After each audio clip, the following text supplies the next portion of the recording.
Soon after entering the conservancy, we saw this elephant, and then shortly after that we saw a zebra, and along the way to camp we also saw a small herd of impala. Our private tent was built underneath a thatched roof. We had a zipper opening for a door. It was a very pleasant stay. On our first morning drive, we encountered a Serval cat, S-E-R-V-A-L. Normally they're only seen at night, so we were very surprised to find this one in the daylight.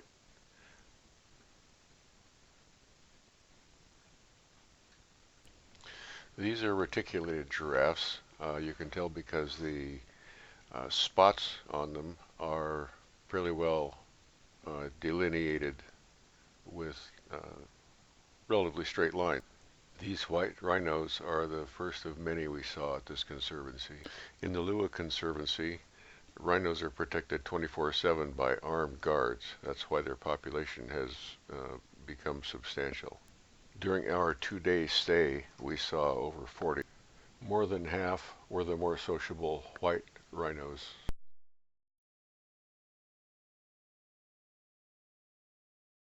Nature calls.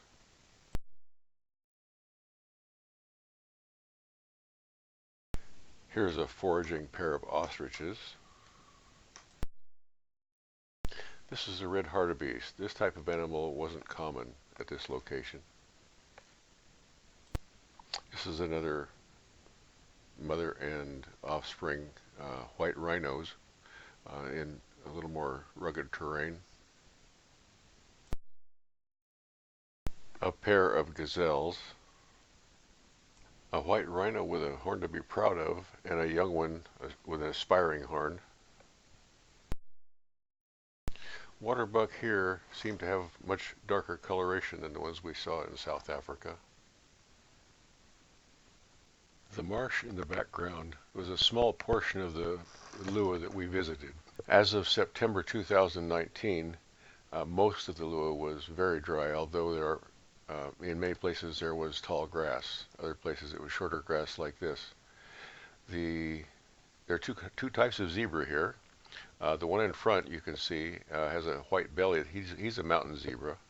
The others are plains zebras.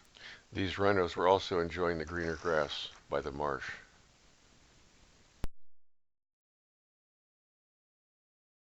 This is the only hyena we saw during our stay at Lewa Camp. He was leaving the marsh. These two elephants, probably a mother and her adolescent offspring, are processing a tree. They may have found it down, or they may have pulled it out of the ground. Elephants are very destructive in that way. On our second morning, we found this very handsome cheetah heading for his hunting ground on the other side of the hill. We followed him to the top of a hill where he sat on a rock and surveyed the prairie on the other side where there are various kinds of grazing animals. It appeared that his hunt would be taking a couple of hours at least, so we moved on. Since we left camp early on the second morning, people at the camp arranged our breakfast near the marsh in a very pleasant place. While we were there, we saw some warthogs. Didn't see very many at Lewa. Starlings have iridescent blue backs. Some wanted to join us for breakfast. Breakfast with the zebras in the background was surreal. After breakfast, we visited the school. It's been supported by Willamette International Travel for the past 8 years, and the students there wanted to entertain us.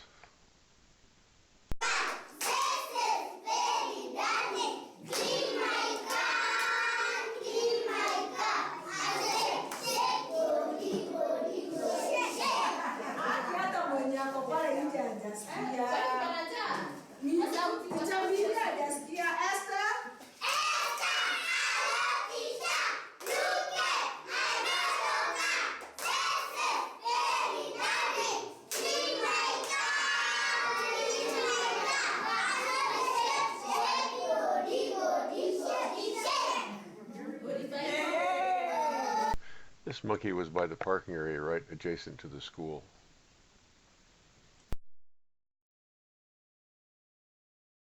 These ostriches were very close to the road foraging and didn't really mind that we were there.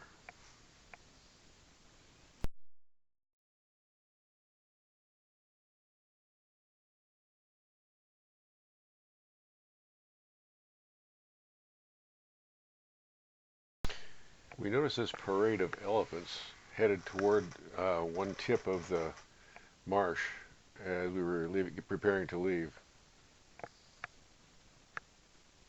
We drove ahead to intercept them and stopped at the end of a trail that led to a shelter from which we could watch the elephants. It's called a hide. We walked down the trail and positioned ourselves in the hide and waited for the elephants to approach. As you can see, this elephant has been tagged. She is wearing a collar.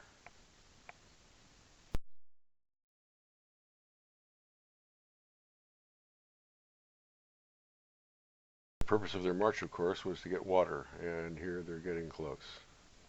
And they're also approaching our hide.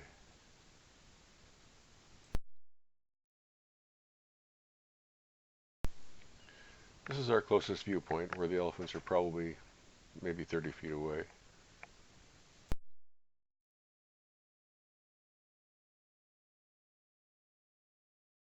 As we were leaving the marsh area, we saw this impala buck with a very nice set of horns. There's a lot of wildlife near the marsh. Apparently, there's plenty for the lions.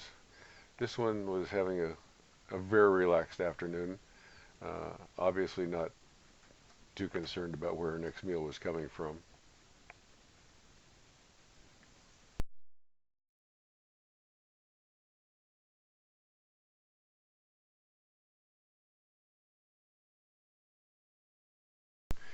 Here's another giraffe browsing on an acacia tree. These, of course, are the very, very thorny trees, one that we don't even want to get near, let alone eat. He has his oxpeckers taking care of his ticks while he eats. That's very common. In addition to browsing, giraffes can graze also, but they don't do it very often. They are much more vulnerable when they're in that position.